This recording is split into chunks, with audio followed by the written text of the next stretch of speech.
হুম, গ্রুপের ব্যাপারে আলাপ করছো? সায়েন্স নিবা না আর্টস নিবা না কমার্স নিবা? কমার্স। আর্টস প্রথম কি বলছিলা, কমার্স নিবা কইছ? শিওর? আমি জানতাম তুমি আর্টসের কথা কইছিলে কেন। আচ্ছা তুমি খেয়াল করে শোনো, হ্যাঁ। উন্নততর জীবনধারা, জীবনের উন্নত পর্যায়টাকে বোঝানো হয়েছে। উন্নত থেকে উন্নততর আমরা কীভাবে অনেক ভালোভাবে চলতে পারবো, উন্নত থেকে উন্নততর ভালো, অনেক ভালো কীভাবে আমরা চলতে পারবো। খাদ্য ছাড়া আমরা বাঁচতে পারি না। দেহের বৃদ্ধি এবং বিকাশ, দেহের টিস্যুগুলোর ক্ষতিপূরণ কিংবা শক্তি উৎপাদন। টিস্যু মানে কি জানো? আমাদের শরীরের মধ্যে ভিতরে কোষ, অনেকগুলো কোষ মিলে হয় টিস্যু। টিস্যুর আর এক নাম হলো কলা। আর ওই যে বাজারে খাওয়ার কলা না, কোষ মিলা, অনেকগুলো কোষ মিলে হয় কলা। টিস্যুগুলোর ক্ষতিপূরণ কিংবা শক্তি উৎপাদন, টিস্যুগুলোর যে খাদ্যের জন্য, হ্যাঁ, খাদ্য ঘাটতির জন্য যদি তাদের কোনো ক্ষতি হয়, হ্যাঁ, রোগাক্রান্ত হয়ে পড়ে বা তারা দুর্বল হয়ে পড়ে, তাহলে খাদ্য দেওয়া সেগুলো পূরণ হয় এবং টিস্যুর শক্তিরও প্রয়োজন হয়। ঠিক আছে? এগুলো পাই থেকে আমরা খাদ্য গ্রহণ করলে খাদ্য থেকে টিস্যু এই শক্তিগুলো পায়।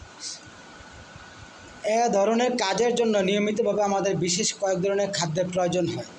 আমাদের স্বাস্থ্য বহুলাংশে নির্ভর করে যে খাদ্য আমরা খাই তার গুণগত মানের উপরে। খালি খাইলেই না, খাওয়ার মধ্যে ভালো মন্দ বিচার করতে হবে, ভালো মন্দ খাবারও খেতে হবে। ঠিক আছে? কোন খাবারে কোন পুষ্টি আছে, পুষ্টিগুণ খেয়াল করে, পুষ্টিগুণ বিচার করে, বিশ্লেষণ করে পর আমাদের খাবার খেতে হবে। ওইটার উপরে আমাদের শরীর স্বাস্থ্যের ভালো মন্দ নির্ভর করে। আবার অনেকে মোটা হয়ে যায়, শরীরের শক্তি নেই, আছে না এমন? হ্যাঁ, তো এগুলো কিন্তু বিভিন্ন খাদ্যের কারণে হয়। গুণগত মানের উপর খাদ্য আমাদের চেহারায়, কাজকর্মে, আচরণে ও জীবনের মানে পার্থক্য ঘটাতে পারে। শ্বসন ক্রিয়ার সময় খাদ্যের ভেতরকার রাসায়নিক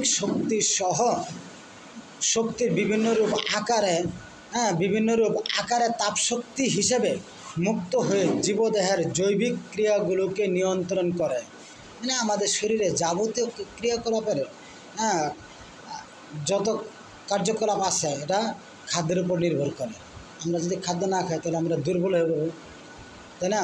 আমরা দুর্বল হইতে হইতে এক সময় আমাদের সকল কিছুই অচল হওয়া শুরু হইব, তাই না?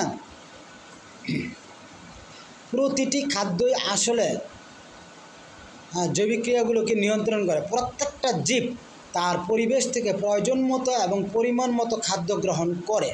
প্রতিটি খাদ্যই আসলে এক ধরনের জটিল রাসায়নিক যৌগ।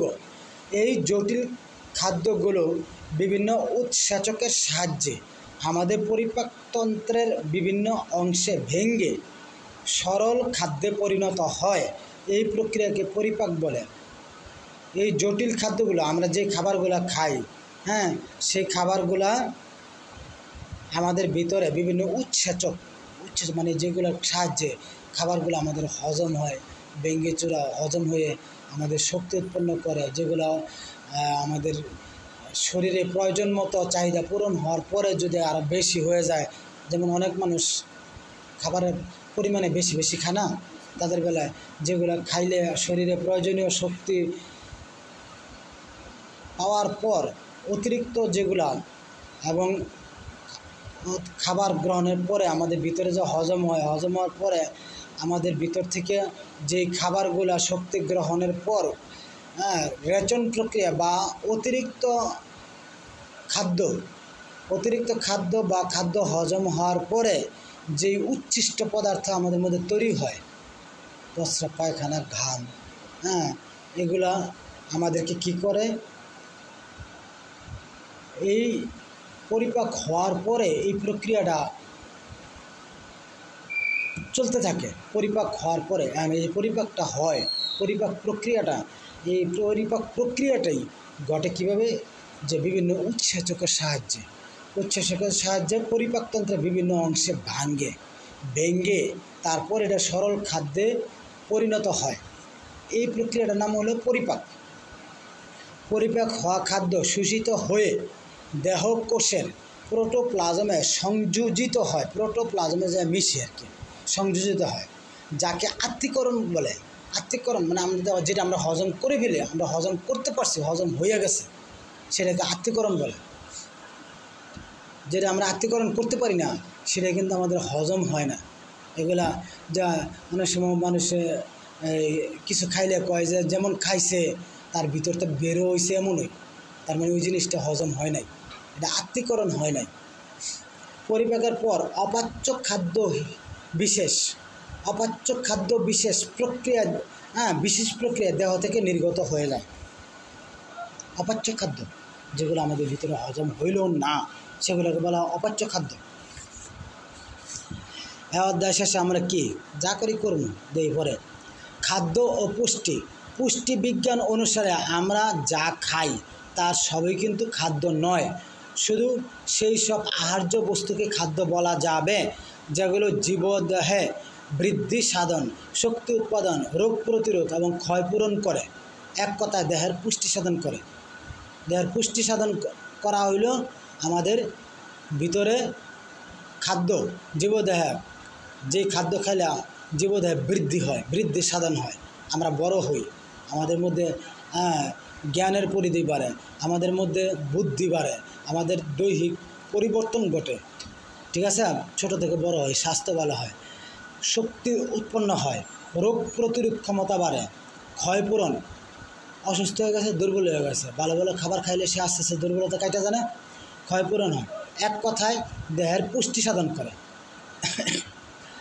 পুষ্টি হলো পরিবেশ থেকে প্রয়োজনীয় খাদ্যবস্তু আহরণ করে তা পরিপাক ও শোষণ করা এবং আত্তীকরণ দ্বারা দেহের শক্তির চাহিদা পূরণ, রোগ প্রতিরোধ, বৃদ্ধি ও ক্ষয়পূরণ করা। পুষ্টির ইংরেজি শব্দ নিউট্রিশন।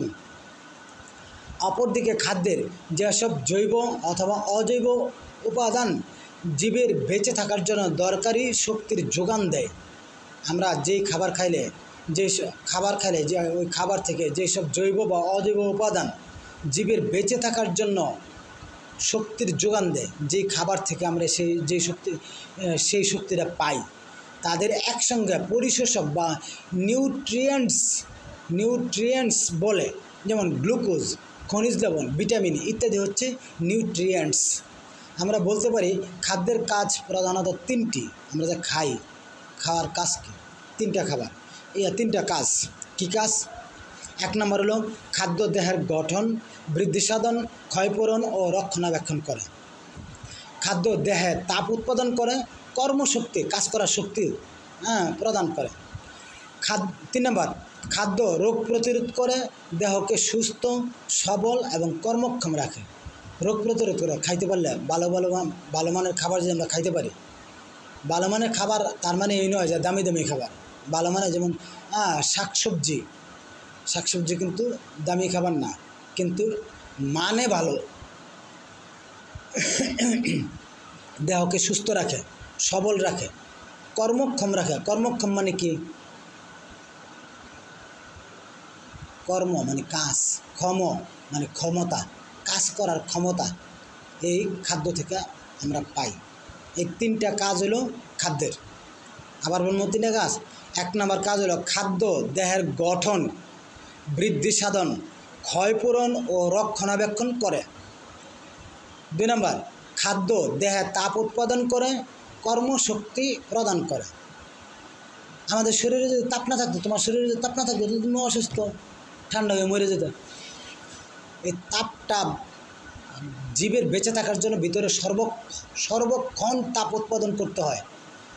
সেই তাপ উৎপাদনের করার শক্তিটা পায় কোথা হইতে? খাদ্য থেকে, খাবার থেকে। আচ্ছা, এই তাপ উৎপাদন করার কাজ হলো খাদ্যের। আবার কর্মশক্তি, কাজ করার শক্তি এই খাদ্যই প্রদান করে। 3 নম্বর, খাদ্য রোগ প্রতিরোধ করে, দেহকে সুস্থ, সবল এবং কর্মক্ষম রাখে। কাজ করার ক্ষমতা মানুষের বা জীবের ভিতরে রাখে। কে রাখে? খাদ্য। খাদ্যের উপাদান 6টি। সেগুলো হলো 1 নম্বর শর্করা, 2 নম্বর আমিষ, 3 নম্বর স্নেহ, 4 নম্বর ভিটামিন, 5 নম্বর খনিজ লবণ এবং 6 নম্বর হলো পানি। এই 6টা হলো খাদ্যের উপাদান। ঠিকই। আবার শর্করা, আমিষ, স্নেহ, ভিটামিন, খনিজ লবণ এবং পানি, এই 6টা হলো খাদ্যের উপাদান। এই 6টা উপাদানই কিন্তু মানুষের প্রয়োজন। এই 6টা উপাদানের মধ্যে কোনোটা যদি ঘাটতি পড়ে, তাহলে ওই কোনো না কোনো উপাদান, যে উপাদানের জন্য ঘাটতি পড়ে, সেই উপাদানের অভাবে আমরা বিভিন্ন রকম অসুস্থতা বা রোগে ভুগি। সেগুলো আলোচনায় আসবে। স্নেহ এবং শর্করাকে বলা হয় শক্তি উৎপাদক খাদ্য। স্নেহ আর শর্করা জাতীয় যে খাদ্যগুলো আছে, এগুলো শক্তি উৎপাদন করে, এগুলোকে বলা হয় শক্তি উৎপাদক খাদ্য। এবং আমিষযুক্ত খাদ্যকে বলা হয় দেহ গঠনের খাদ্য। যদিও এর বাইরেও এসব উপাদানের আরও অনেক গুরুত্বপূর্ণ কাজ আছে।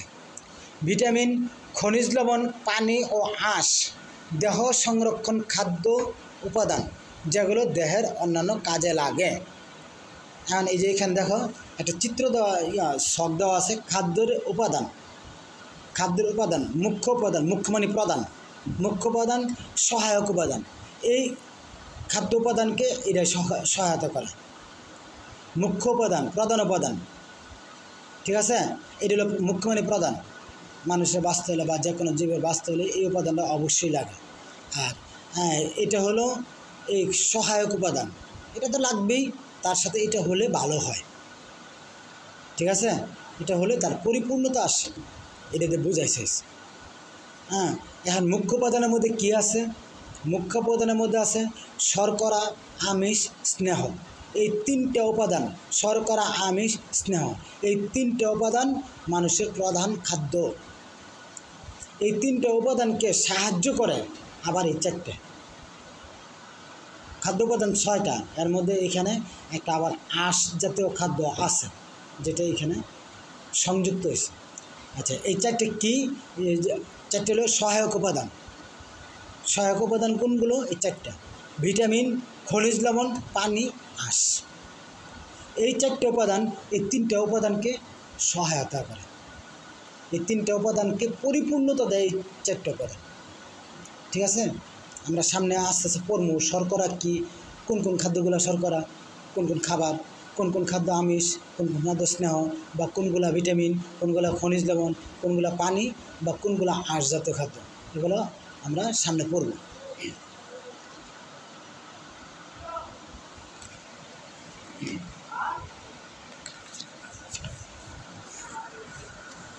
আচ্ছা, শর্করা বা কার্বোহাইড্রেট।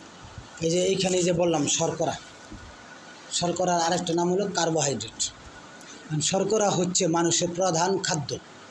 কার্বন, হাইড্রোজেন এবং অক্সিজেন নিয়ে শর্করা তৈরি হয়।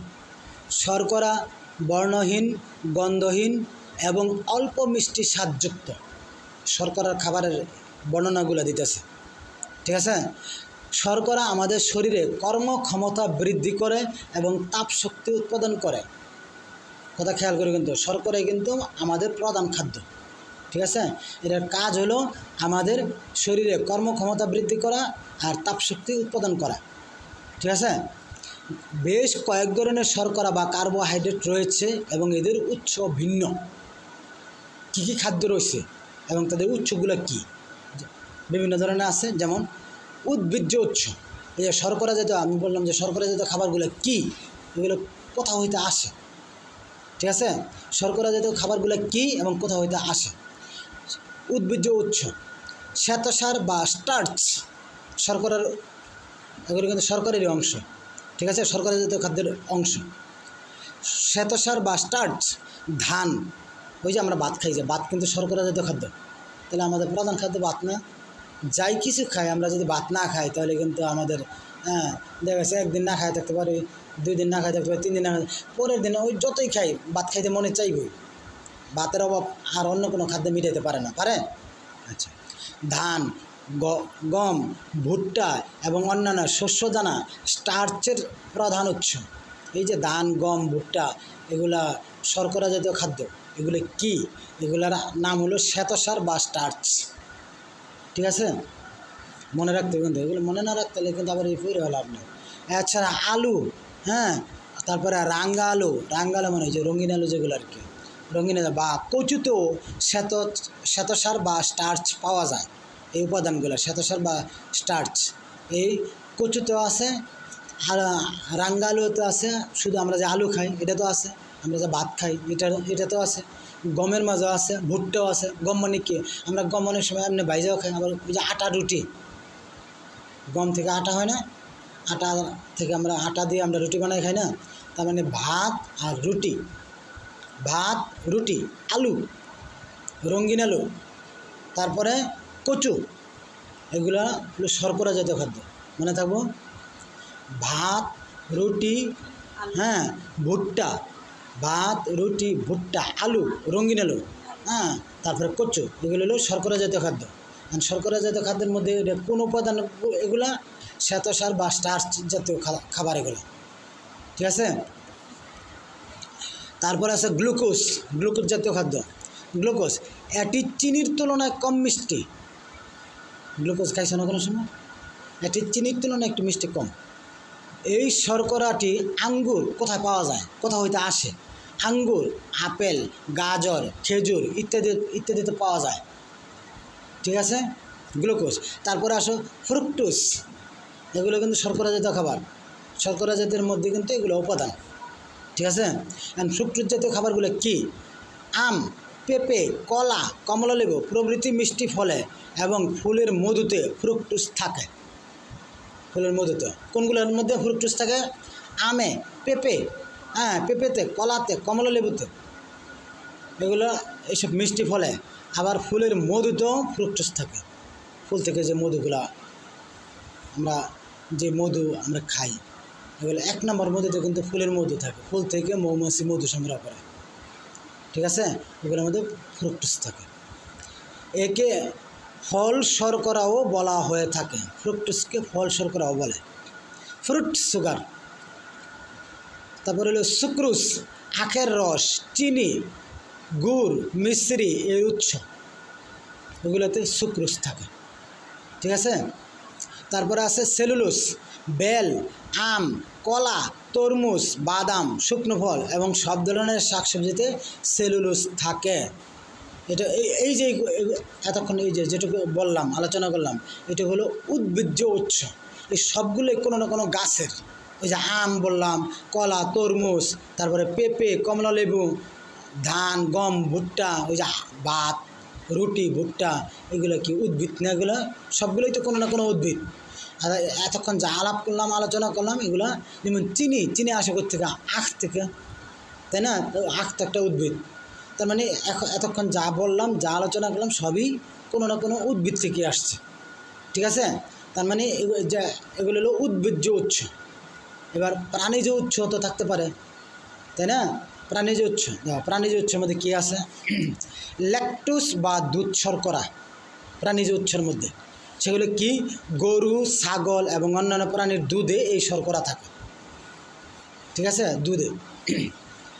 গ্লাইকোজেন পশু ও পাখি জাতীয়, যেমন মুরগি, কবুতর প্রভৃতি প্রাণীর যকৃৎ এবং মাংসে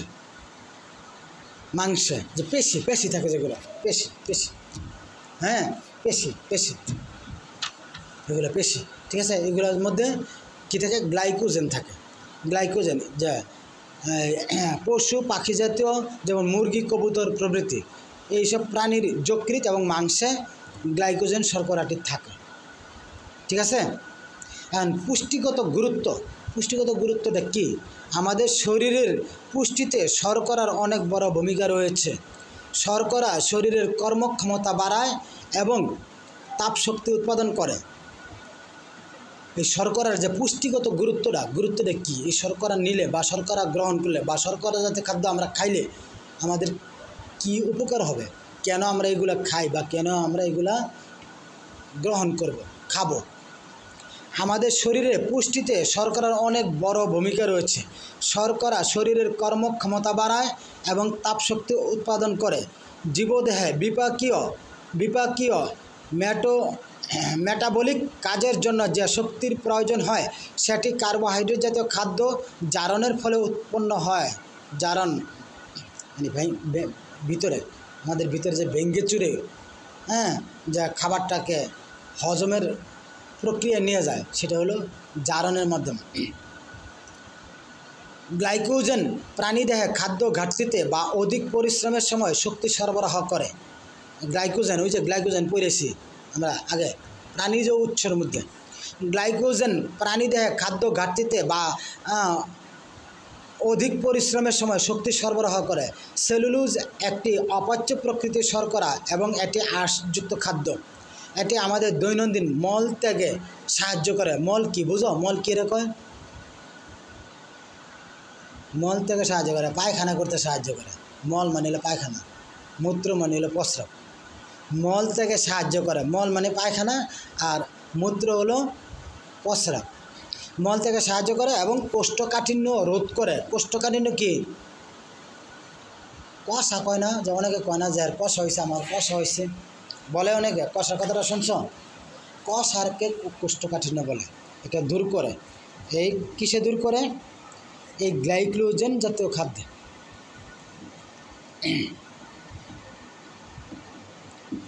এছাড়া খাদ্যে প্রোটিন কিংবা ফ্যাটের অভাব হলে শর্করা থেকে এগুলো সংশ্লেষ বা তৈরি হয়। ঠিক আছে, কতটুকু বললাম? আচ্ছা, এই যে এই পর্যন্ত দিয়ে দিই না, এই যে বা তৈরি হয় এই কথাটা মানে এই পৃষ্ঠে দিলাম আর কি, শেষ দিকে এনে রাখবেন।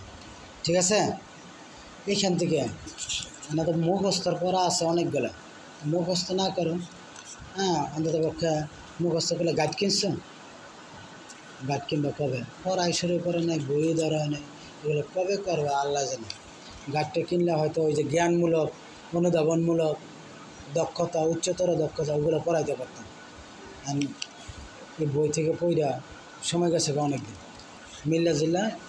যাই হোক, এখন যতটুকু পড়লাম এ থেকে, এই যে এইখান থেকে কিছু পড়লাম না, এখান থেকে এবং এটা কিছু, এখান থেকে এবং এই পৃষ্ঠা থেকে মিলে 20টা MCQ কালকা হোমওয়ার্ক করে নিয়ে আসবো।